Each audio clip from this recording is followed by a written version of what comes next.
When the property was under contract, I began the search for a property management company. My method of searching was to use a search engine to look up property managers in the city of Palm Bay. I found the three that had the highest stars and most reviews. I gave each of them a call and jotted down everything they said about themselves. After comparing the services and the monthly fee that the property manager was charging, I eventually picked one to run my property. When the rehab was done, we needed to look for tenants to occupy the sides. Pictures were taken and ads were sent out on the property manager's website showcasing the units. It didn't take long for me to start to see the requests. Some were people with bad credit.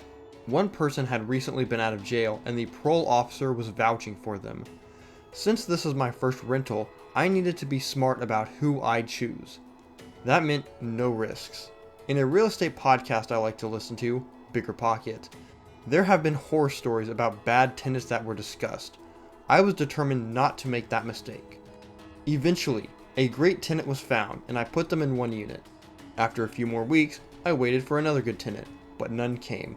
I had to lower the rent by $50, then $100 just to get someone to bite. I soon found a tenant who met my criteria and my duplex was finally filled. Even though I was not making as much as I wanted, in the time I've had the property, there have been very few issues. The lack of headaches and the cash rolling in definitely confirmed to me that finding good tenants is worth the slight decrease in cash flow.